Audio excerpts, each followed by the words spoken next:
오늘 전체적으로 크게 이제 두 가지 파트로 준비를 했는데요.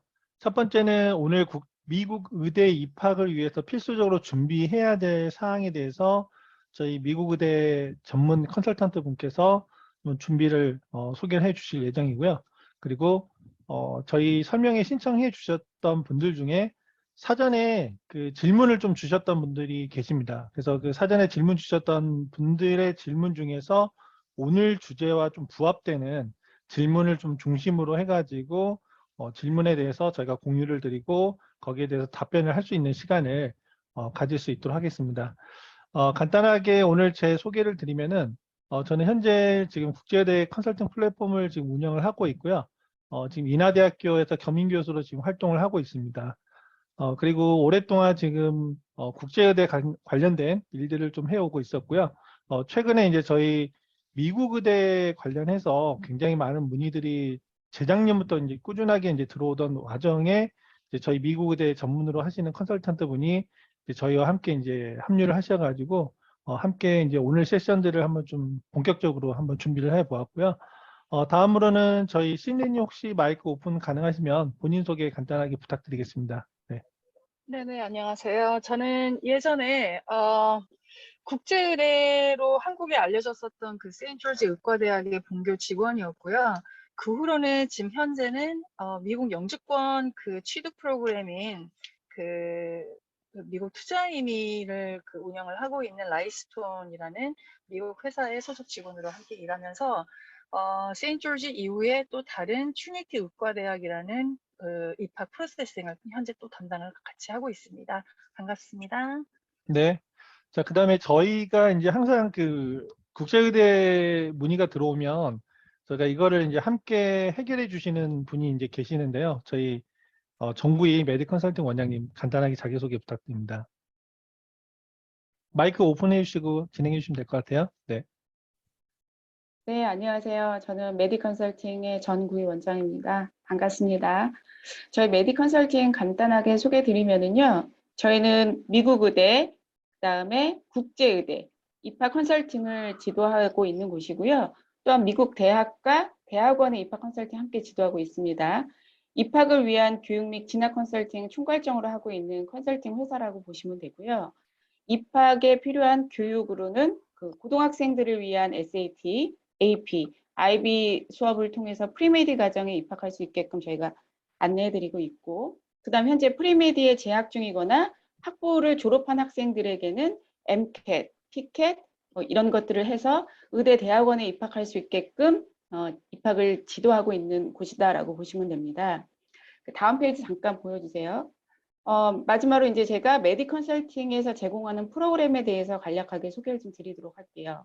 현재 오늘 접속하신 분들은 이제 의대 대학원에 관심이 많으신 분들이 들어오셨기 때문에 그 프로그램에 맞는 어떤 것들을 제공하는지를 간략하게 소개를 드리면, 현재 학부생에 있는 학생들 같은 경우는 GPA 분석을 통해서 의대 진학을 위한 로드맵에 대한 부분을 저희가 전략적으로 설정을 해드려요. 근데 의대 입학에 필요한 MCAT이 있잖아요. MCAT에 대한 교육을 저희가 담당하고 있고요. MCAT의 고득점을 위한 교육 및 그다음 본인이 부족한 부분에 대한 부분을 어떻게 스터디해 나가야 되는지에 대한 부분까지 담당 컨설턴트나 강사분들이 상세하게 해서 고득점을 내고 있습니다. 그다음에 이제 의대를 다니면서 과학 과목에 대한 부족한 부분을 의뢰하는 학생들이 꽤 있어요.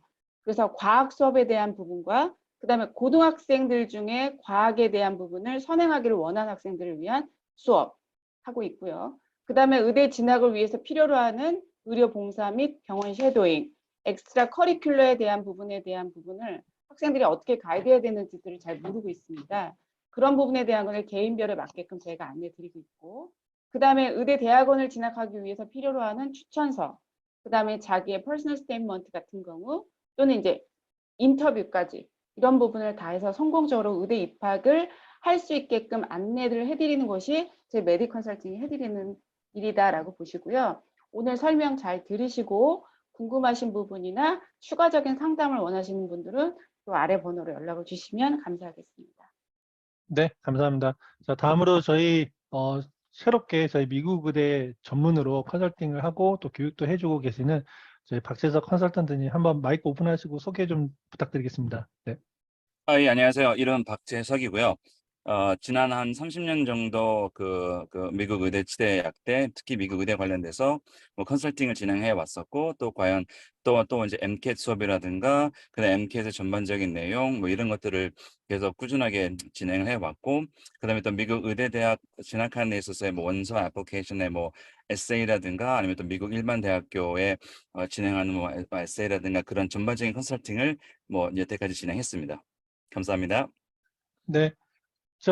혹시 그러면 화면 공유 가능하실까요? 일단은 오늘 이제 미국 의대 입학을 위한 전체적인 필수 준비 사항을 저희 박재석 컨설턴트님께서 이제 소개를 해 주실 예정인데요. 저희가 이번 설명회 할 때 신청하신 분들 중에 미국 의대뿐만이 아니라 이제 기존에 이제 국제의대 고민을 하시는 분들도 신청을 해 주셨는데요. 일단 오늘 주제는 전반적으로 미국 의대 입학을 위한 준비 사항에 좀 포커스가 되어 있습니다. 그렇기 때문에 이제 MCAT이나 그 외에 여러 가지 준비해야 할 부분들을 집중적으로 오늘 좀 소개를 해드릴 예정이고요. 국제의대 준비하고 계시지만 또 미국 국적이시거나 하신 분들은 또 MCAT을 준비를 하셔야 되기 때문에 그 부분에 있어서 한번 좀 참고를 해보시면 좋을 것 같고, 그래도 혹시라도 미국 의대뿐만이 아니라 미국의 여러 가지 이제 오늘 박재석 컨설턴트님께서 다양한 이제 노하우들을 좀 한번 공유를 드릴 예정이니까 같이 한번 들어보시면 좋을 것 같습니다. 자, 그러면 제가 화면 공유 풀고요. 한번 화면 공유 가능하시면 부탁드리겠습니다. 네.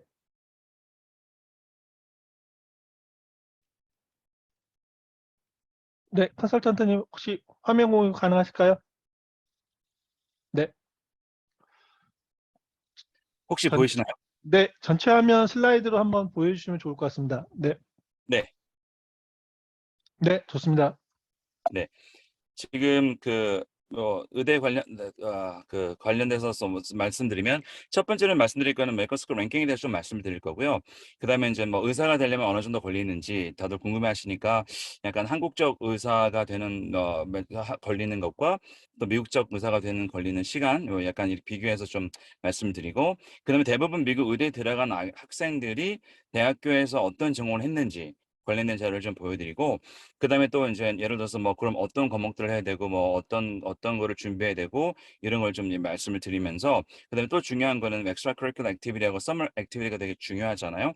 거기에 관련된 내용을 말씀드리고, 그다음 미국 의대 대학원을 입학한 학생들의 전체적인 통계를 보여드리면서 MCAT 관련된 자세한 설명을 좀 드릴게요. 첫 번째 부분들은 통계적 자료이고, 그다음에 뭐 이렇게 통계적 자료이기 때문에 제가 조금 진행을 빨리 하고, 그다음에 MCAT 관련되는 부분을 조금 슬로우 다운 하면서 조금 디테일하게 설명을 드릴게요. 그러면은 첫 번째로는 미국 의대 랭킹은, 이게 미국 의대 랭킹은 US 뉴스나 이런 데 들어가 보시면 나오는데, 거기 보면 베스트 리서치가 나오고 클리니컬이 나와요. 이게 두 개의 의대를 랭킹 매기는 시스템 자체가 좀 다른데, 근데 저는 약간 좀 리서치 쪽을 좀 약간 랭킹을 좀 했고, 여기 쭉 보시게 되면 뭐 당연히 하버드, 뭐 NYU가 상당히 많이 올라왔죠. 뭐 랭킹 넘버 2로. 원래는 NYU가 조금 예전에는 그 정도는 아니었는데, 요 근래 아시다시피 NYU 쪽에서 엄청난 많은 투자를 미국 시민을 갖고 있는 학생들한테는 뭐 의대 대학원의 이 모든 투이션을 뭐 이렇게 감면해주는 그런 어떤 특별한 프로그램을 진행했기 때문에 NYU 같은 경우 랭킹이 되게 높아졌고, 뭐 그다음에 보시면 뭐 콜롬비아 장합, 뭐 그다음에 UCSF, 그다음에 뭐 듀크 등등등 이런 식으로다가 이렇게 뭐 랭킹은 매겨져 있습니다. 랭킹은 그닥 뭐 이렇게 물론 중요한데, 랭킹보다는 이제 과연 어느 정도 얼마나 시간이 걸려서 우리가 의사가 될 수 있는지 한번 전반적으로 따져볼 필요가 있겠죠. 우선은 뭐 의사가 되려면 뭐 미니멈 11년에서 맥산 14년 정도 걸린다고 봐요. 통계적으로 봤을 때 뭐 대학교 다니기, 당연히 미국은 대학교 당연히 4년을 졸업해야 되고, 그다음에 의대 대학원을 4년을 다녀야 되는데, 여기서 약간의 오해가 있었던 건 한국 의대는 6년제 프로그램이잖아요. 근데 그걸 어찌 보면은 미국도 똑같은 게, 대학교 4년에 그다음에 예과 4년, 뭐 학부 4년, 예과 2년인가 하여튼 그렇게 돼서 6년 배우고, 미국도 마찬가지로 의대 대학원의 1, 2학년까지는 전반적인 공부를 하는데 3학년부터는 클리니컬 로테이션으로 들어가요. 그러니까 3, 4학년은 클리니컬 로테이션이니까 3, 4학년부터는 뭐 이렇게 좀 이렇게 그러니까 병원에서 의사는 아직 아니지만 물론 근데 USML은 1차를 통과한 의사들이기 때문에 의사는 아니지만 트레이닝 받는 학생이고 그리고 그거를 졸업하면 레지던시에 들어가고 그 레지던시는 본인들의 전공에 따라서 3년 내지 6년 정도 걸리는데 뭐 예를 들어서 패밀리 메디슨이라든가 인터널 메디슨 정도는 한 레지던시가 3년 정도 걸리고 약간 사이콜로지 뭐 사이카이트리스트 이런 쪽으로 가려면은 약간 조금 뭐 4년 5년 걸리고 약간 그거에 따라서 조금씩 레지던시가 레지던시의 연도가 조금씩 달라지게 돼요. 그래서 전체적으로 봤을 때는 11년에서 14년 정도 걸린다. 근데 이제 내가 11년, 14년 투자했는데 과연 얼마나 오랫동안 의사 생활을 할 수 있을까를 본다면 지금 한 거의 approximately 한 43년 정도 예를 들어서 뭐 만약에 학생분들이 지금 38살 정도에 만약에 의사가 됐다. 그럼 65세 난 은퇴할 거야. 그러면은 그리고 또 은퇴하고 나서도 대부분 포스트 프랙티스 해가지고요. 65세 은퇴하신 분들이 바로 그냥 은퇴해서 와, 나 끝이다 이게 아니라 그 위에 다 5년 정도는 조금 더 일을 하시니까 approximately 대부분 한 43년 정도 일을 할 수 있다. 이렇게 보면 됩니다. 자, 그러면 요번에 통계 자료를 봤을 때 어떤 학생들이 그러면은 그 어떤 전공으로 의대를 갔느냐를 봤을 때 당연히 바이올로지컬 사이언스가 58%, 58.3%가 나왔고요. other이라는 건 정말 진짜 다양한 전공들이 많이 있기 때문에 그게 16.1% 됐고, 그다음에 소셜 사이언스 전공, 피지컬 사이언스 전공, 그다음에 스페셜라이즈 헬스 사이언스 전공이라든가 예를 들어서 뭐 널스라든가 뭐 이러신 분들, 뭐 아니면 무슨 피지션 어시스턴트 하셨던 분들이 의대를 오거나 아니면 또 약대를 다니고 약사신데 또 의대의 뜻이 있으셔 가지고 의대로 오신 분들 이런 분들이 좀 있었고 그다음에 휴머니티스 전공이라든가 수학 그다음에 스태티스틱 통계학 쪽 전공하신 분들이 뭐 1% 미만이지만 어쨌든 다양하게 이런 분들이 다 대부분 들어와 의대에 입학을 했다라고 봐요. 근데 의대 대학원 쪽에서 말하는 건 뭐냐면 굳이 어떤 전공이 중요한 게 아니라 아주 중요한 거는 학생분들께서 가고 싶은 의대 대학원에서 require course하고 recommended course가 뭔지를 정확하게 파악을 하는 게 더 중요해요. 전반적으로 물론 바이오 전공자 학생들은 대다수 의대 대학원에서 원하는 모든 require, recommended course를 대부분 다 하는데 근데 이제 아니신 분들 같은 경우는 꼭 그런 걸 확인하셔 가지고 내가 어떤 과목을 들어야 되겠다. 또 어떤 대학교는 예를 들어서 뭐 어떤 대학 A라는 대학교는 마이크로바이올로지를 뭐 recommended 한다면 어떤 대학교는 예를 들어서 지네틱스를 recommend 한다든가 등등등등 약간은 조금씩 다르기 때문에 좀 그런 거는 좀 학생분들이 그런 거에 대해서 좀 더 컨설턴트 분들과 좀 더 심도 있게 상담을 하시는 게 되게 좋아요. 그래 안 그러면 나중에 나 예를 들어서 하버드 메디컬 원서를 내고 싶었는데 나 recommend 코र्스에서 한두 개 안 했네. 어쩌지? 그럼 그때 급하게 또 클래스를 들 수가 없기 때문에 약간 그런 플래닝을 미리미리 하시는 게 상당히 도움이 많이 될 거예요. 그리고 뭐 프리미엄 리퀘어먼트는 이건 다 그냥 기본적인 것뿐입니다. 케미스트리는 당연히 뭐 제너럴 케미스트리, 뭐 그다음에 오르가닉 케미스트리 1년, 그다음에 바이오 케미스트리는 1년이 아니라 half semester만 해도 되는 학교도 있고 어떤 학교는 뭐 1년 뭐 recommended 이런 학교들도 있고요.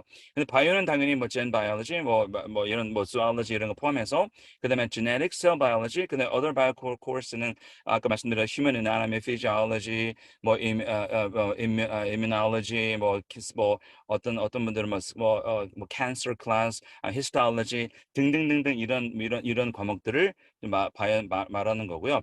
피직스는 당연히 뭐 1년 정도 1년 하셔야 되고 휴메니티스에서 꼭 명심해야 될 거는 English 디파트먼트에서 English 코र्스를 하셔야 되는데 English 라이팅이 있는 코र्스를 꼭 하셔야 돼요. 그냥 단순히 그냥 뭐 비즈니스 클래스에서 뭐 이렇게 뭐 라이팅 클래스를 했다. 그게 아니라 진짜 ENGL이라고 디파트먼트가 딱 찍힌 영어 수학 영어 과목을 라이팅 포함된 그런 과목을 한 과목을 꼭 필수로 하셔야 되고 소셜 사이언스는 이거는 뭐 다 하라는 게 아니라 소셜 사이언스 중에서 political science, psychology, sociology 등등등등등등 이런 것들을 하시면 되고 math는 calculus를 1년 하시면 됩니다. 자, 그러면 extra curricular activity 상당히 학생들이 궁금해 많이 하는데요. 당연히 뭐 커뮤니티 서비스 많이 하셔야 되겠죠. 뭐 예를 들어서 youth 캠프라든가 뭐 커뮤니티 프로젝트 같은 것들 이렇게 인볼브 될 수 있는 거고 커뮤니티에서 그다음에 political activity 할 수 있으면 만약에 나는 그래도 아무리 의대 갈 거지만 정치적에 약간 좀 관심이 있었다. 그러면 어떤 political activity 그다음에 당연히 스포츠는 하시면 좋고 그런 다음에 뭐 clinical experience 이거는 뭐냐면은 말 그대로 본인들이 약간 volunteer 말고 그쵸? volunteer 밑에는 volunteer 서비스가 있는데 clinical experience는 말 그대로 병원에서 의사 선생님들한테 아니면 뭐 그런 분들한테 경험 쌓는 그런 일들을 말하는 거고 volunteer 서비스는 말 그대로 뭐 본인들이 병원이라든가 다른 봉사 단체라든가 아니면 뭐 무슨 뭐 summer trip이라든가 이런 걸 가는 그런 volunteer 서비스를 말하는 거고요. 리서치는 이건 되게 좀 이게 약간 좀 이거는 뭐 아까 제가 리서치적 랭킹을 보여드렸는데 리서치는 꼭 물론 리서치를 중요시하는 대학교 갈 때 필요하다는 아니에요. 리서치는 뭐냐면 학교 내에서 만약에 1학년 때부터 꾸준히 리서치 그런 기회에 참여를 할 수 있어서 계속 참여를 했거나 아니면 서머마다 어떤 학교들 어떤 기업들이나 어떤 학교들이나 이런 데서 그 학생들을 특별하게 뽑는 리서치 액티비티가 있어요. 그래서 그런 액티비티에서 본인들이 참여를 해서 거기서 그 교수님들과 인볼브가 돼서 경험을 한다든가 아니면 심지어는 어떤 학생은 갭 이어 하면서 아예 잡으로다가 리서치 패실리티에서 직장을 구해서 리서치를 1년 정도 하고 그다음에 그 경험을 애대해서 원서를 내는 경우도 있었어요. 근데 뭐 other activity는 뭐 이거는 진짜 그냥 본인들이 대학교 다니시면서 뭐 클럽 활동 그다음에 무슨 뭐 한국말로 말하면 동아리 활동이죠. 그런 클럽 활동에서 뭐 약간 좀 하이킹 뭐 아니면 뭐 바이시클 라이딩 뭐 아니면 뭐 화이트 리버 래프팅 뭐 이런 좀 익스트림 스포츠 같은 거를 좀 즐기신다 하면은 그런 것도 상당히 뭐 이렇게 되게 재밌죠. 어떤 부분에서는. 그다음에 이제 Summer Enrichment 프로그램이 되게 중요한데요. 이건 뭐냐면 이거는 Summer Enrichment 프로그램 해가지고 의대 대학원들에서 특정적으로 Summer 때 오퍼하는 어떤 스폰서 프로그램들이 있어요. 그래서 이런 것들 특별히 찾아서 그런 학생분들이 그걸 계획적으로다가 내가 그러면 1학년 서머 때, 2학년 서머 때, 3학년 서머 때, 나 그럼 원서 언제 내지? 나 그럼 MCAT 언제 봐야지? 등등등 이런 걸 좀 플래닝을 잘 하셔가지고 그래서 Summer Enrichment 프로그램에서 메디컬 스쿨 스폰서 프로그램도 있고 아니면 여기 밑에 적혀 있는 대로 non-medical school이지만 메디컬 스쿨이 아니지만 그래도 거기에서 offer하는 Summer Enrichment 프로그램이 따로 있기 때문에 이런 건 특별하게 학생분들이 찾아서 아니면 뭐 당연히 컨설턴트 분들과 이렇게 심도 있게 상담을 해서 그거를 전체적인 yearly 플래닝을 잡는 게 되게 중요해요. 그리고 통계를 잠깐 보여드리면 여기 이제 우리가 가장 궁금해하는 거죠. 2021년, 2022년도에 얼마나 많은 학생들이 원서를 냈느냐. 이거는 전체 통계입니다. 모든 미국의 의대 대학원에 원서를 낸 학생들 총 합쳐서 62,443명이 원서를 냈대요. 그중에 22,666명, 즉 36.3%가 입학을 했습니다. 이 정도면은 모르겠어요. 한국 의대 입학률이 얼마나 되는지 모르겠지만 이 정도면 미국 의대는 상당히 입학률은 제 개인적인 관점으로 봤을 때는 높은 거예요. 근데 근데 이제 의대 대학원을 가기 위한 프리맷 전공이라든가 또 내가 내신 관리, MCAT 성적 등등 이런 과목들이 과정이 너무 어렵다 보니까 솔직히 그 과정을 다 끝내고 원서를 낼 수 있는 사람들끼리의 경쟁에서 36.3%이기 때문에 그래서 그 엔드까지 가신 분들의 경쟁률이잖아요.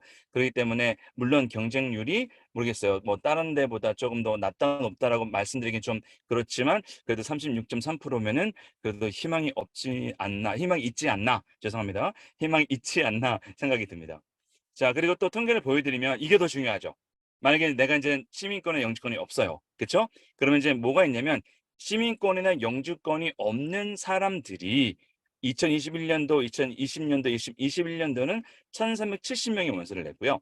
21년도, 22년은 1,727명이 원서를 냈는데 그분들이 입학을 몇 명을 했냐면 20년에서 21년에 345명이 25.18% 학생이 입학을 했고 그다음에 21년도, 22년도는 385명인데 근데 퍼센티지는 조금 떨어지죠. 22.29 왜냐면 뭐 상대적으로다가 2021년, 2022년도에 그 non-US citizen 그다음에 non-permanent residents 그분들이 원서를 내신 그 학생 숫자가 많았기 때문에 약간 레이트를 따지면 그 레이시로 따지면 조금 떨어지지만 그래도 한 25%, 23%, 20%에서 25% 왔다 갔다 했어요. 자, 근데 이걸 왜 이렇게 보여드렸냐면은 다시 돌아가면 전체적으로 62,000명 내는 원서에서 36%가 붙었잖아요.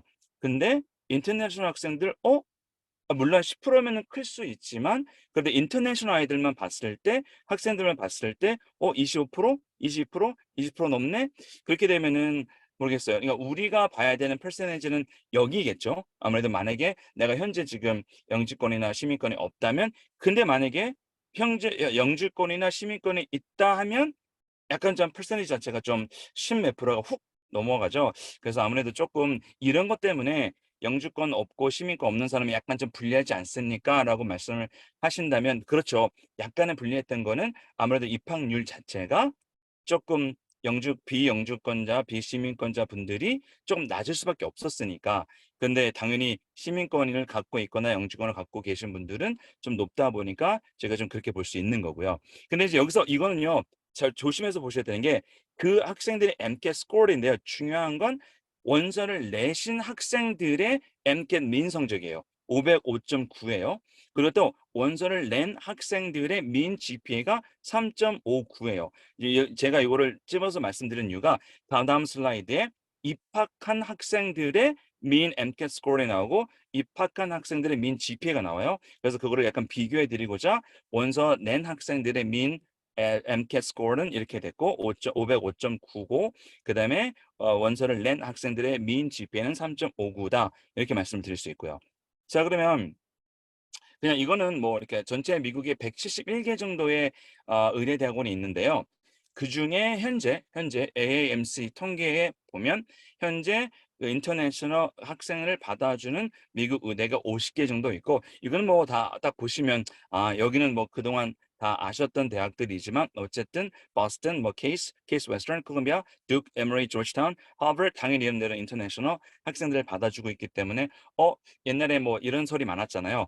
인터내셔널이면 미국 의대 못 간다. 안 해요. 분명히 여기 통계상으로 봤을 때 분명히 들어갔습니다. 이거는 제가 자료를 뭐 이렇게 어디서 만든 게 아니라 정확한 AAMC라는 그 사이트의 팩트 베이스로다가 한 자료이기 때문에 신빙성 있는 자료이기 때문에 이런 건 믿으셔도 되고요. 자, 그러면 MCAT을 볼게요. 이거는 뭐냐면 matriculance는 뭐냐면 입학한 학생들의 MCAT 민 성적이에요. 차이가 많이 나죠.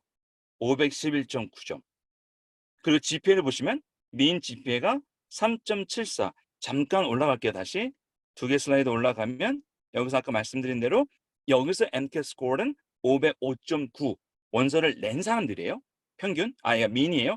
그리고 원서를 낸 사람들의 민 GPA가 3.59인 거에 반해 들어가신 분들의 학생들의 민 MCAT 스코어는 511.9, 거의 512점이죠. 민이에요. 그리고 GPA는 민 GPA가 3.74 이렇게 됩니다. 그래서 대부분 컨설턴 분들이 상담을 하실 때 GPA는 몇 점 정도 돼 의대를 갈 수 있습니까? 근데 갈 수 있다는 건 아니고 의대를 원서낼 때 그래도 좀 안정적입니다라는 GPA가 3.7에서 3.8이라고 대부분 말씀하시는 이유가 여기에 통계 근거로 나오는 거기 때문에, 그래서 대부분 모든 컨설턴트 분들은 3.7 이상 3.8 정도 받으면 의대 들어가는데 그래도 낼 수 있는 GPA라고 얘기를 합니다. 물론 죄송한 말씀이지만 현재 내 GPA가 3.7이 안 넘는다. 여기 보시면 어쨌든 간 나중에 또 제가 차트를 하나 보여드릴 텐데 거긴 뭐가 나오냐면 MCAT 스코어가 내 GPA를 딱 따져가지고 과연 내 GPA가 어느 정도 레인지에 내가 몇 점 정도 MCAT을 받으면 몇 프로의 확률이 있겠다, 이런 게 있어요. 그러니까 그걸 보시면 조금 더 학생분들께서 학생분들이 본인들의 현재의 그 스테이터스를 확인하는데 좀 도움이 될 거고요. 자, 그럼 과연 MCAT은 뭘까요? MCAT은 전체적으로 다 네 가지 영역으로 나뉘는데요. 첫 번째 건 Chemical and Physical Foundations and Biological System이라 그러는데 요거는 CPBS라고 줄여서 얘기를 하고요. 59문제 나오고 10개의 패시지 베이스에 하나 패시지당 4개에서 6문제. 그리고 Biology and Biological Foundations of Living System에서 BELS를 하는데 얘는 59 questions, 그리고 뭐 얘도 마찬가지로 패시지는 10개 나오고 각 패시지마다 4개에서 6개 질문은. 그다음에 이제 Psychological, Social, Bio, Functions and Behavior. 그래서 얘는 어디에 마찬가지로 59문제 10개 패시지를 베이스로 패시지마다 4개, 6개. 자, 마지막 얘죠. CARS죠. Critical Analysis and Reasoning Skill. 얘는 53 question입니다. 9개 패시지고 그다음에 각 패시지당 5개에서 6문제. 요게 전체적인 MCAT 구성이라고 보시면 돼요. 자, Chemical and Physical Foundation은 말 그대로 케미스트리라고 보시면 되고요. 케미스트리에 좀 더 치중된 문제들이 많이 나오는 거고, 뭐 예를 들어서 뭐 general chemistry, organic chemistry, biochemistry까지, 그다음에 뭐 그다음 physics나 이런 영역도 들어가고요. 또 biological and biochemical은 당연히 biochemistry, chemistry도 살짝 들어가고 physics도 들어가고. 그러니까 뭐냐면은 전체적으로 그 패스지들이 딱 바이오는 바이오만 나온다, chemistry는 chemistry만 나온다, physics는 physics만 나온다가 아니라 전체적으로 이렇게 믹스가 되어 있어요. 근데 MCAT이 이렇게 변한 이유가 있어요. MCAT이 2015년대 뉴 MCAT으로 바뀌었는데 그게 뭐에 반영이 된 거냐면은 USMLE가 지금 현재 좀 희망적인 얘기는 2022년부터 USMLE 1차가 패스 페일로 바뀌었습니다. 무슨 말이냐면 옛날에는 성적이 190은 190, 195은 195, 200이면 200 딱딱딱 찍혀 나왔는데 지금은 그냥 you pass, you fail 이렇게밖에 안 나오기 때문에 어찌 보면은 IMG 뭐 International Medical Graduate한테 불리할 수 있다라고 얘기는 하는데 뭐 거꾸로 IMG 입장에서는 와우 1차 통과했어. 우리 2차만 열심히 공부하면 돼. 클리니컬 로테이션 돌면서 하면 되니까. 그러니까 이제 약간 그거에 대한 뭐 논란이 좀 많이 있지만 MCAT이 변하게 된 게 그 USMLE 변화 때문이에요. 물론 패스페일 변화 때문이 아니라 MCAT을 이렇게 변화시켰던 이유는 뭐냐면 USMLE가 어떻게 좀 더 진화했냐면 예전 USMLE 스텝 1에서는 케이스 어떤 클리니컬 케이스를 주고 거기에 대해서 다이그노스를 하는 이런 게 별로 많이 좀 이렇게 빈도가 좀 그렇게 많지 않았다면 요즘 USMLE는 그냥 진짜 의사분들이 어떤 케이스가 있는데 뭐 어떤 환자가 왔는데 어떤 어린아이가 왔는데 뭐 어떻게 그게 됐어. 그래서 막 이것도 거기에 뭐 어떤 뭐 차트 주고 뭐 보고 딱 보고 그거에 대한 병명을 딱 판단해야 되는 이런 그 클리니컬 케이스들이 상당히 많이 나오게 돼요. 그래서 MCAT도 패세지 베이스로 상당히 많이 변했고 그래서 그 패세지 베이스가 꼭 어디 한 분야에만 집중된 게 아니라 여러 분야에 걸쳐 있으면서 나오게 됐다 이렇게 보시면 되는 겁니다. 그래서 MCAT이 그렇게 진화했고요. 그러면 이제 케미스트리는 아까 말씀드린 대로 CPBS는 Gen-Chem, Biochem, Physics 아까 말씀드린 Organic Chemistry, 바이오 살짝 건드려주고 또 Biological and Biochemical Foundation은 Biology, Biochem, General Chemistry, OChem 건드려주고요. 그다음에 뭐 Psychological, Social and Biological Foundation은 말 그대로 Psychology, Sociology, 뭐 바이오 애스펙트 들어가고요, 당연히. 그러니까 카르스는 죄송하지만 없어요. 어떤 영역이. 그래서 아마 제가 지난 20 몇 년간 의대대학원 들어간 학생들에 대한 원서도 물론 많이 도와줬고 MCAT 관련된 그 코칭을 많이 해주거든요. 해줬는데 가장 어려워했던 게 카르스 부분이에요. 왜냐면 특히 또 여러분도 말씀이지만 뭐 이렇게 이거 물론 네이티브 스피커 학생들도 카르스를 어려워해요. 그런데 non-native 학생들도 상당히 어려워하는 게 카르스 부분이에요.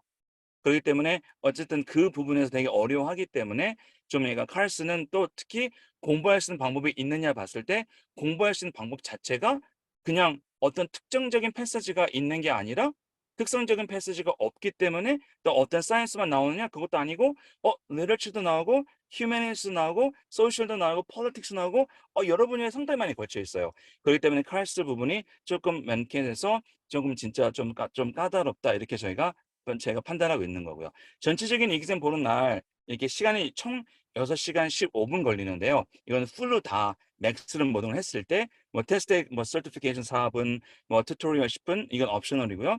처음에 이제 CPBS를 먼저 보는데 95분. 그다음에 브레이크 헤어 뭐 10분인데 할 수 있고 안 할 수 있고 학생의 초이스고요. 그다음에 카르스를 보고요. 90분. 그다음 mid exam break이 있는데 30분이에요. 요때 좀 약간 뭐 아무래도 95분, 90분 시험을 거쳤으니까 좀 약간 배가 고프거나 에너지가 떨어지기 때문에 거기서 약간 좀 에너지를 보충하는 약간의 그런 시간. 그리고 BBLS 같은 경우 95분 마찬가지로 또 끝나고 나서 10분 브레이크. 그러고 나서 또 BB를 보는데 그건 95분이고 그다음에 또 이제 한 void question 3분 동안 고민하게 되죠. 내가 진짜 잘 봤나? 못 봤나? 캔슬할까? 말까? 아니야, 못 본 것 같아. 캔슬할까? 아니야, 괜찮아. 그냥 내 차. 이걸 3분만 고민합니다. 그걸 고민하시고 난 다음에 딱 결정이 되면 순간 버튼 잘못 누르시면 큰일 나고요. 그 결정이 나면 N survey가 나오는데 N survey는 5분 정도 안 하셔도 돼요.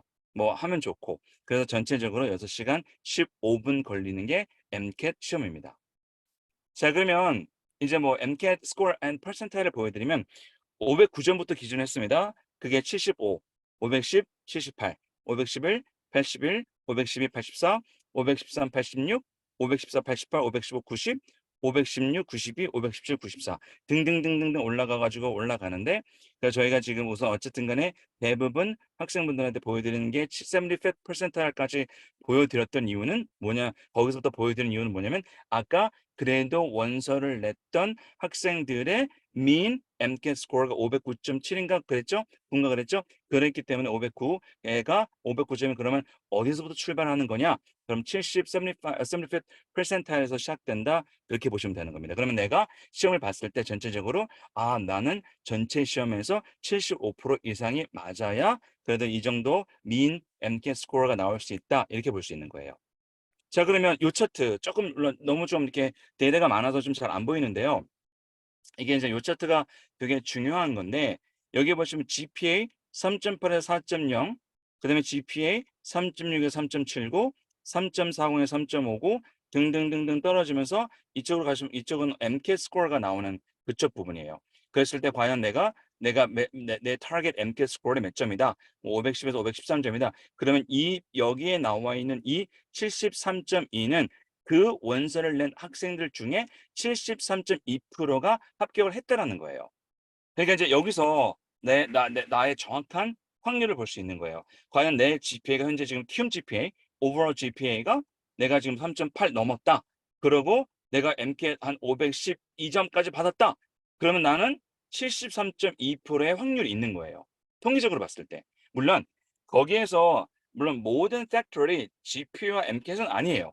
엑스트라 커리큘러 액티비티 있고 그다음에 자소도 당연히 써야 되고 그다음에 인터뷰도 거쳐야 돼요. 근데 그런 거 다 거쳐야 되지만 그래도 통계적으로 봤을 때 요런 친구들이 이렇게 몇 퍼센트의 합격률이 있다라고 보여주는 거고 내가 만약에 3.6에서 3.79다. 아, 그리고 MCAT에서 512점 받았다. 그럼 보십시오. 62.1% 거의 10% 차이가 나죠. 또 내가 3.4에서 3.59 사이다. 그리고 512 받았다. 49.5%. 그다음에 3.2, 3.35다. 그리고 만약에 MCAT이 512점 받았다. 40.3%. 그러니까 만약에 내가 현재 GPA가 3.5야. 5다. 그리고 내가 그러면 난 입학률을 높여야 돼. 그러면 어쩔 수 없이 MCAT 스코어를 515점 타깃을 봐야죠. 그러면 61.6%의 확률을 내가 갖고 시작을 하는 거예요.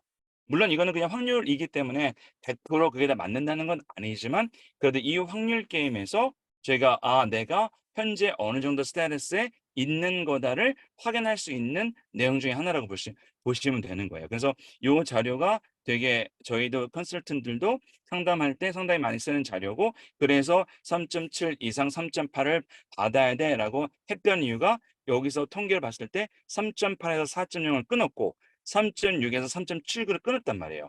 그러니까 당연히 3.8에서 4.0 GPA가 아무래도 MCAT 스코어가 510점이 나왔다. 511 나왔다. 513 나왔다. 근데 재밌게도 513과 514는 차이가 확 나죠 또.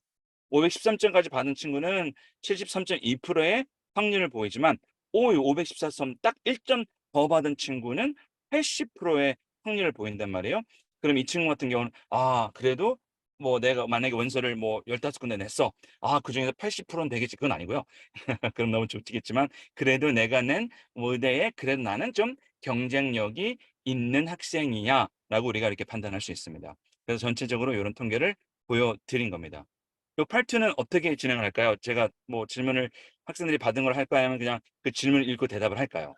제가 좀 바로 이제 질문을 좀 드릴 건데요. 이렇게 저랑 네. Q&A 하고 또 중간중간에 저희 아까 정무위원장님 그리고 신디리 님도 이렇게 답변해 주실 만한 질문들도 있어서 그러는데요. 그러니까 예, 맞아요. 네. 원장님 제가 이제 저희 컨설턴트님 지금 말씀하신 거 쭉 들어보니까 이제 굉장히 임프레시브 했는데 저 혹시 그 20-30년 동안 이제 컨설팅 하시면서 네. 주로 이제 어떤 애들이 좀 더 결과가 좋았는지, 뭐 애티튜드도 그렇고, 그다음에 또 뭐 평소에 뭐 따로 준비했던 것들도 그렇고, 혹시 거기에 대해서 조금 인사이트 공유가 가능하실까요? 솔직히 말씀드리면 진짜 컨설턴트 분 말 잘 듣는 학생이 잘 붙어요. 아, 이런 말하면 좀 오해가 많으신데 그게 아니라 무슨 뜻이냐면 네. 뭐냐면 그 학생의 전반적인 통계를 파악을 해서 뭐를 해야 된다, 뭐를 해야 된다, 뭐를 해야 된다, 뭐를 해야 하고 뭐를 하지 말아라 이게 맞아. 추천을 해드리는데 이게 학생도 사람인지라 거기에 대해서 약간 좀 그런 것도 있는데 이제 중요한 건 우선 현재 지금 내 스테이터스가 만약에 이제 내가 몇 학년 때 그 상담을 시작했느냐가 중요해요. 만약에 1학년이다. 그러면 전체적인 플랜을 다 잡을 수 있지만 2, 3학년이다. 그럼 전체적인 플랜을 잡기는 좀 힘든데 그럼 GPA가 몇 점이다. GPA 팩터를 보고 그다음에 MCAT에 집중시켜 주고 그리고 나서 필요한 클리니컬 익스피리언스라든가 발런터리 액티비티, 리서치 액티비티 등등등등 해서 진짜 학생이 할 수 있는 영역 내에서 제가 잡아주고 그거를 정말로 진짜 성심성의껏 이게 무슨 말이냐면 학생분들과 진짜 그 상담해 주시는 컨설턴트 분들의 정말 릴레이션십 자체가 되게 중요해요. 그 콜라보레이션이 없으면 그리고 학부모님들의 스포트가 그 삼박자가 맞춰주지 않으면 정말 의대대학원 들어가기가 쉽지는 않더라고요. 정말 2, 30년 동안 했을 때 가장 정말 지금 방금 말씀해 주신 대로 질문해 주신 대로 어떤 케이스가 잘 붙었습니까 했으면 정말 학생과 그 컨설턴트 분과 부모님이 으쌰으쌰으쌰해서 같은 방향을 보고 같이 나갔을 때 그때 확률이 되게 높았었어요. 그렇군요. 그리고 아까 이제 그 MCAT 그 과정 중에 보면 아까 카스 부분을 굉장히 많이 또 얘기해 주셨는데 그거 포함해서 좀 더 좀 준비를 잘 하려면 어느 쪽에 좀 많이 이렇게 좀 포커스를 많이 주셨나요? MCAT 잘 보게 하기 위해서? 컬스 부분은 진짜 그 뭐 이게 그러니까 SAT에서 아마 크리티컬 리즈닝 성적이 높은 학생들이 조금 그래도 컬스 쪽에 연결이 되는 건 사실이에요. 근데 만약에 이제 내가 만약에 MCAT 뭐 SAT라든가 이런 성적이 없는 학생인데 그러면 컬스를 준비하기 위해서 어떻게 해야 되느냐라고 하면은 진짜 의학 잡지는 거의 다 많이 읽어야 된다라고 판단돼요. 그리고 그다음에 또 이렇게 non-fiction 그러니까 비문학이죠. 비문학인데 MCAT에 나온 패시지들이 일반적으로 나오는 비문학 패시지보다 상당히 어려워요. 그러니까 이게 진짜 어떤 패시지는 인크립션 하는 것 같아요. 무슨 암호를 크리프화 시켜가지고 읽어도 읽어도 뜻이 이해가 안 가는. 근데 문제 보면 까무러치기 쉬운. 그러니까 이런 장난도 치고. 그러니까 이거는 진짜 컬스 부분은 학생분들이 꾸준하게 계속 무슨 메디컬 매거진도 읽어야 되고 뉴스페이퍼 읽을 수 있으면 읽어야 되고 그다음에 non-fiction 리딩에서 문제 풀 수 있는 거 진짜 엄청나게 많은 그 문제를 많이 풀어봐야 되고 거기에서 근데 풀었을 때 과연 나는 그 다른 사람들 글을 읽었을 때 얼마나 내 생각을 하지 않고 남의 생각을 100% 받아들이면서 그 사람의 내용을 깊이 판단할 수 있느냐 거기에 대한 중점을 상당히 많이 두셔야 돼요. 이 진짜 오랫동안 컨설팅을 하셔서 그런지 거의 뭐 완전히 꿰뚫고 계시네요. 저도 아, 공부하는데 힘들었어요. 네, 오늘 너무 좋은 정보 너무 감사합니다. 그 사전에 주셨던 좀 질문들 중에 몇 가지 좀 추려온 것들을 한번 공유 드리고자 하는데요. 네. 아마 이제 아까도 컨설턴트님 말씀해 주셨지만 미국 의대에 진학할 때 MCAT과 비교과 활동 모두 중요한데 어떤 것이 더 중요하고 그리고 시기적으로 언제 MCAT과 비교과 활동을 좀 하면 좋을까요? 이런 질문이 있었거든요. 여기에 대해서는 혹시 어떻게 답변이 가능하실까요? 근데 비교과 활동이라는 게 정확하게 어떤 질문인지.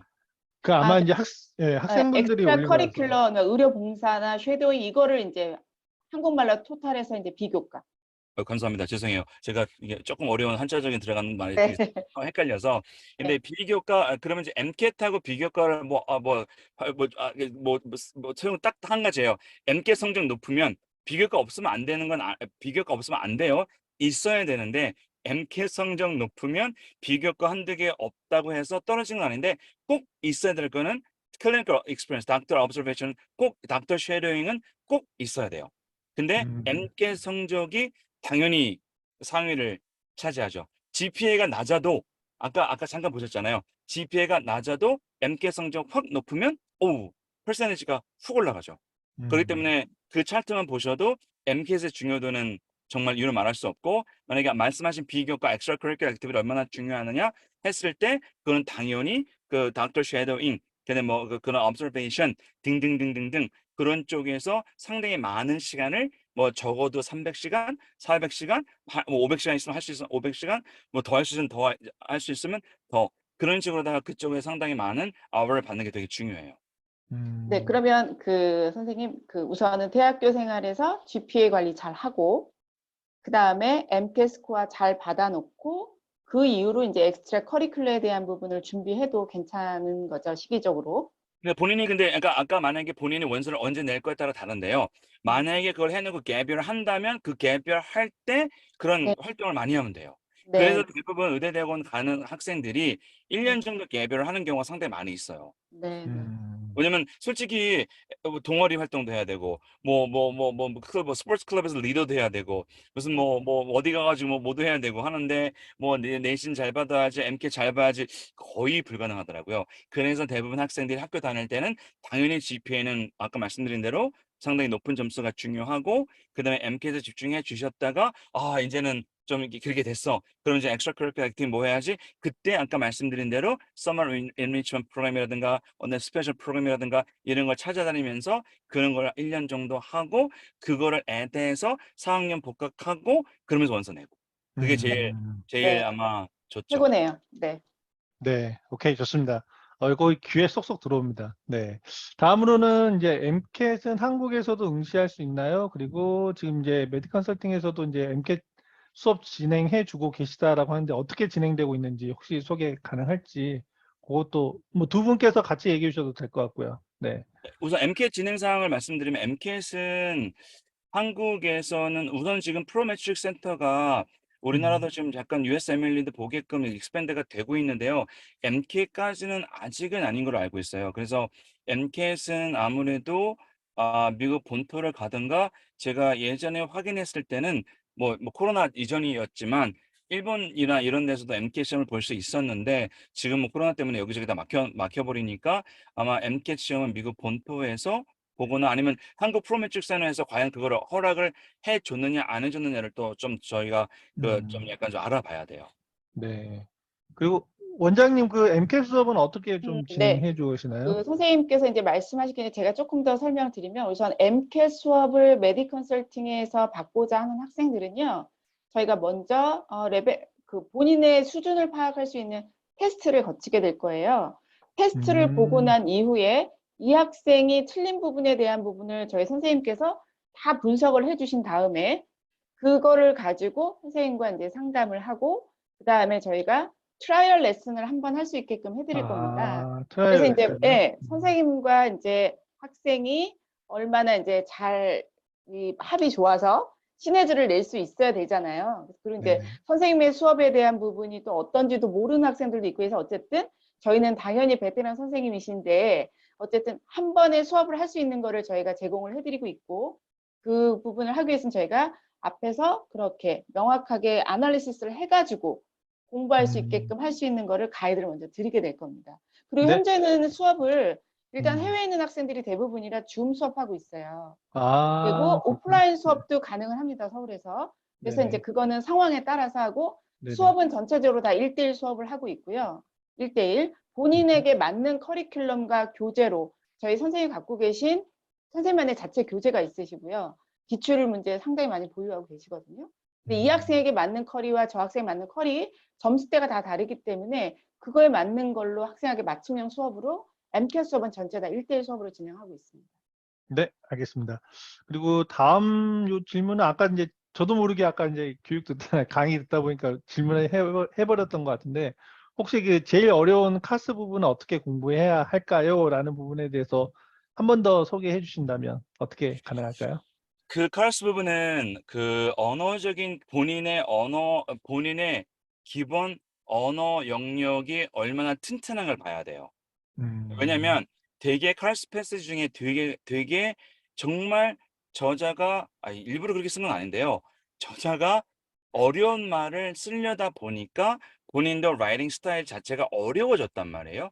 그러면 음, 학생 스스로가 이 문장 스트럭처가 어느 정도 어려운 거를 어떻게 내가 쉽게 볼 수 있는지를 본인 능력이 있으면 그 아무리 어려운 센텐스도 되게 쉽게 이해가 되는데 외람된 말씀이지만 그런 언어적인 능력이 조금 떨어진다면 그러면은 인젠 이게 아 이게 아무리 또 읽고 또 읽고 또 읽어도 아까 말씀드린 대로 무슨 암호화 이거 해독하는 수준으로 가기 때문에 음, 그래서 학생의 언어 능력 자체가 어느 정도까지 왔느냐를 그거를 평가를 하시면 그러고 나서 그럼 내가 어느 영역이 부족하지? 뭐 그거를 좀 더 깊이 있게 준비를 하시는 게 가장 좋아요. 네. 오케이. 좋습니다. 그리고 지금 아까 인제 저는 사실 인제 한국인 유학생분들이 미국 의대에 입학이 거의 불가능한 것처럼 보였었는데 그 아까 선생님께서 공유해 주셨던 그 지표를 네. 보면 '이게 가능하겠는데?'라는 생각이 좀 들더라고요. 요 질문에 대해서 혹시 좀 답변이 가능하실까요?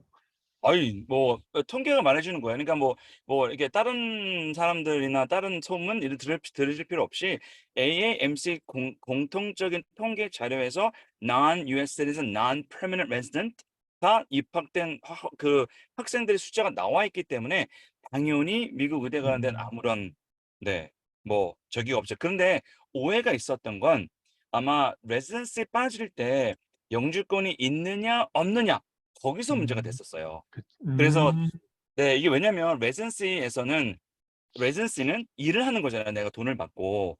근데 그럼 미국 병원에서 non resident 의사를 고용하려면 자기네들이 영주권 스폰서를 해 줘야 돼요. 근데 이 그쵸. 부분이 제가 알기로는 되게 까다롭다고 알고 있어요. 맞아요. 거의 IRS에서 그 병원 턴대요. 그러니까 네. 이런 말씀 그러시면 모르지만 진짜 세금 관계를 엄청나게 본대요. 네. 그러니까 아니 그렇다고 모든 병원들이 비리가 있다는 게 아닌데 근데 그 프로세스를 거치려면은 병원도 엄청난 돈을 쓰고 엄청난 회계사에 변호사 대동해 가지고 그거를 하고 나서 그 사람을 고용해야 되니까 과연 병원 입장에서 굳이 우리가 이렇게까지 해 주면서 했을까? 그래서 지금 아마 그런 오해 때문에 음. 의대 대학원 들어가는 것조차도 안 된다라는 이렇게 연결된 소문이 지난 20-30 년간 있었어요, 솔직히 말씀드리면. 근데 네네. 그건 아닌데 그래서 그 뒤에 영주권 문제 때문에 아마 레지던스 매치 때문에 그랬던 걸로 알고 있어요. 네. 알겠습니다. 저는 뭐 기억에 남는 사건이 예전에 그 미스 코리아 금나나 사건이 제일 컸던 것 같아 가지고 맞아요. 상징적으로. 맞아요. 저도 그때 컨설팅하고 있었고 네. 그분께서 네 그렇게 말씀하셔서 책까지 내시는 바람에 그 오해가 한국에 전체가 퍼졌고 근데 제가 어. 그 역세미나 했던 게 뭐냐면 그때 당시에 좀 대형 학원에서 역세미나 한 게 뭐냐면은 몇백 명 모아 놓고 그 학생이 다녔던 학교에서 그 해에 얼마나 많은 인터내셔널 학생들이 의대대학원에 붙었느냐 그 세미나를 했었어요. 그랬구나. 예. 그건 학교에 나와 야. 있는 자료이기 때문에. 그러니까 네. 네. 네. 알겠습니다. 갑자기 제가 믿었던 신념이 하나 좀 깨졌네요. 네. 좋은 정보 감사합니다. 그리고 해외 대학에서 문과 계열을 졸업한 학생이라면 미국 의대 진학을 위해서 어떤 과정을 준비하면 될까요?'라는 건데 이거는 원장님이 혹시 답변 가능하세요? 네. 제가 이건 어떤 걸 말씀드리고 싶었냐면 그 포스트 베이칼러리 프로그램 있잖아요. 포백 음. 프로그램이라고 하죠. 그러니까 미국은 의대 대학원을 들어가기 위해서 꼭 학부에서 어떤 뭐 바이올로지와 관련된 전공을 해야 되는 학생 아니라도 입학이 가능하게끔 시스템이 되어 있잖아요. 그래서 문과를 나오건 예체능을 나오건 누구나 의대 대학원을 들어갈 수 있는 자격 요건을 갖추고 있는데 그러기 위해서는 기본적으로 의대 대학원에서 문과에서 처음 들어야 되는 사이언스에 대한 기본 베이스는 학부에서건 아니면 다른 과정을 통해서건 들어야 되는 거잖아요. 그래서 그 음. 과정을 하려고 하는데 이미 배첼러 디그리를 갖고 있는 학생이 다시 또 문과에서 이과로 또 배첼러를 하려고 4년을 들어가는 게 아니라 이미 배첼러가 있는 학생들은 그 더블 배첼러를 하는 게 아니라 의대대학원을 들어가기 위한 준비를 할 수 있는 그런 포스백 프로그램이라는 게 대학마다 있더라고요. 그래서 이 프로그램을 통해서 그거는 이제 학교마다 뭐 1년 과정이다, 2년 과정이다 있고 저희가 또 안내를 드리는 국제의대에서는 현재 10개월 과정과 1년 4개월 과정의 포스펙 과정이 있어요. 또 줌으로 요즘은 또 하기도 하고요. 그래서 문과 학생이더라도 영어에 대한 핸디캡만 없다라면 그 온라인을 통해서라도 아니면 미국에 가서라도 후백 과정을 통해서 의대 지원을 할 수 있다라는 얘기를 드리고 싶었습니다. 네. 알겠습니다. 네. 다음은 이제 영주권 문의인데 이분은 지금 미국 의대 진학을 위해서 부모님께서 영주권을 신청을 이미 하셨구나. 그리고 영주권 받을 시점에 나이가 동반 자녀 나이 21 세가 넘을 것 같은데 "제가 영주권 받는 데는 문제가 없을까요?"라는 질문인데 혹시 이 부분은 신디 님도 혹시 답변이 가능하실까요? 혹시? 신디 님? 답변이 어려울까? 네, 그럼 제가 조금 네네네. 말씀드릴게요. 그 미국 영주권, 신들리 들어왔나 봐요. 네네네. 근데 아, 네. 마이크 오픈을 못 하시는 거 보니까, 오픈하셨구나. 네. 영주권을 받을 시점에 자녀 나이 21세가 넘을 것 같은데, 이 부분은 괜찮으신 게 이미 영주권 신청하신 시점이 21세 그 전에 신청을 하셨고, 받을 시점에 21세 넘어가는 거는 이거는 문제가 안 돼요. 그래서, 이분은 걱정 안 하셔도 될 것 같습니다. 어쨌든 영주권을 신청하는 시기는 21세 이전에, 그러니까 한 달 전에도 신청만 그 프로세싱이 진행이 딱 되면은 문제 없어요. 네, 네. 알겠습니다. 그리고 다음 질문은 IB 크레딧을 쓸 수 있었으나 아예 안 썼다고 하네요. 그래서 이런 경우에도 미국 의대 지원 시 IB 제출하나요? 라는 질문인데 혹시 답변이 가능하신 분 계실까요? 이거 제가 조금 말씀드릴게요. 이거 질문하신 분이 지금 존업에 다니는 학생이 이거를 질문을 했던 것 같거든요. 근데 이거는 이제 한마디로 프리메디 들어가면서 이 학생이 고등학교 때 했던 IB 스코어를 제출을 안 했다. 근데 이거를 나중에 의대 대학원 갈 때 IB를 제출해도 되냐라는 얘기를 하는 건지 제가 잘 모르겠어요. 그거 그렇구나. 같은데, 그쵸? 그러면은 네, 이거를 질문하신 분은 혹시 여기서 바로 또 추가로 문의를 주셔도 좋을 것 같고요. 네. 혹시 아니시면은 어쨌든 나중에 간에 네네. 고등학교에서 했던 IB 과정으로 이제 대학교를 지원할 때 IB를 인정받았을 테니까 이걸로 의대 대학원을 갈 때는 IB를 내는 게 아니라 그 학부 과정에 트랜스크립을 내는 거니까 이거랑은 상관없는 거죠. 네, 오케이, 그렇죠. 좋습니다. 네. 이분이 지금 이제 다음 질문도 같이 하셨는데요. 이분이 지금 존스 홉킨스 1학년을 지금 다니고 있는 재학생이신 것 같아요. 그래서 여름 동안 썸머 어드밴스드 코스를 들으면 좋다고 들었다. 그래서 이게 썸머 스쿨 인터세션과 동일한 것인가요? 라고 문의가 들어왔는데 혹시 요거에 대한 답변이 가능하신 분이 계신가요? 제가 혹시 말씀드려도 될까요? 네네네네. 네. 근데 Summer Advanced Course라는 게 정확하게 뭐 어떤 코스가 Advanced Course인지는 뭐 예를 들어서 Honor Course를 말씀하시는 건지 모르겠지만 어쨌든 그 뭐 이렇게 만약에 코र्스라는 거는 학교 관련된 과정인지 아니면 아까 제가 말씀드린 대로 뭐 Summer Enrichment Program 말씀하시는 건지 약간 좀 그런 게 약간 좀 구분이 돼야 돼요. 그래서 여기서 말하는 Summer Advanced Course라는 게 뭐 예를 들어서 썸머 동안 어떤 본인의 어떤 뭐 스테이터스 자체를 인핸스 시키기 그러니까 높이기 위해서 하는 코र्스들이라면 그러면 뭐 좋다 뭐 안 좋다가 아니라 현재 본인의 GPA라든가 현재 본인의 이렇게 뭐 MCAT 스코어에 어느 정도 나올 것인가 그런 것도 확인해 봐야 되고 그다음에 본인 학교에서 서머 스쿨에 어떤 프로그램들을 어퍼하는지를 또 봐야 돼요. 그러니까 뭐 이렇게 근데 이제 약간 좀 어떤 그 약간 소문이 있었냐면은 의대 대학원에서 메이저 코어 코र्스를 서머 때 듣는 거를 약간 좀 싫어한다라는 약간 소문이 좀 돌긴 돌았어요. 그게 왜냐하면 아무래도 서머 과정 때는 정규 과정보다 좀 스피드가 너무 빨리 나가잖아요. 그러다 네네. 보니까 조금 그 전체적인 과목을 커버를 잘 못하는 경우가 있다. 그리고 또 약간 어떤 소문이 들었냐면은 서머 코र्스가 레귤러 시즌에 하는 것보다는 조금 쉽지 않느냐라는 이런 오해적인 여지도 많이 있었어 가지고 그래서 그런 거가 있었기 때문에 뭐 대부분 컨설턴트 분들이 이제 상담하시기 나름이겠지만 근데 서머 스쿨은 뭐 코र्스를 만약에 본인이 정말 듣고 싶은 게 있어서 듣는다 그런 거는 상당히 도움이 되는데 근데 이제 서머 때는 아무래도 좀 아까 제가 말씀드린 대로 뭐 Summer Enrichment Program, Community Service 아니면 무슨 뭐 Research Service 아니면 Volunteer 그다음에 뭐 Clinical Observation 등등등등 이런 거에 상당히 집중을 해주시는 게 더 좋을 수도 있어요. 근데 그건 진짜 학생의 GPA와 MCAT 성적에 어느 정도 반영이 될지 이런 전반적인 걸 보고 정확하게 얘기를 하는 게 더 좋을 것 같아요. 네, 알겠습니다. 이게 참 보면은 이게 특히 이제 교육업계에서도 이런 이제 의대와 관련된 뭐 치대 관련된 이런 특수 분야 쪽, 전문 분야 쪽은 이게 컨설팅 분야가 존재할 수밖에 없는 것 같아요. 이게 워낙에 변수들이 많으니까 결국에는 자기 상황에 맞춰가지고 그거를 적시적소에 이제 컨설팅을 받으시는 게 저는 이제 이게 굉장히 중요한 것 같다는 생각이 오늘도 또 이제 드네요. 그래서 여러분들 이제 오늘 그 설명회가 이제 이 질문이 이제 마지막이에요. 그래서 이 질문이 마지막이어서 오늘 설명회 이제 딱 이제 1시간 걸려서 이제 끝날 것 같은데, 아무튼 오늘 그 이렇게 박재석 컨설턴트님이랑 정고희 원장님 이렇게 너무 이렇게 좋은 그 정보들 공유해 주셔서 감사드리고, 지금 이제 아까 정고희 원장님 말씀하신 걸 급하게 제가 적어서 이제 공유를 했는데, 아까 이제 MCAT 트라이얼 레슨을 지금 1회 가능하시다고 하시니까 혹시 지금 미국 의대나 그리고 또는 이제 지금 MCAT 좀 준비하고 싶어 하시는 분들은 한번 좀 가이드라인을 한번 받아보시면 좋을 것 같아요. 이거는 그냥 혼자 준비하는 것도 물론 이제 좋겠지만 자기 상황에 맞춰가지고 좀 조언을 꼭 받으시는 게 지금 또 필요한 분야인 것 같습니다.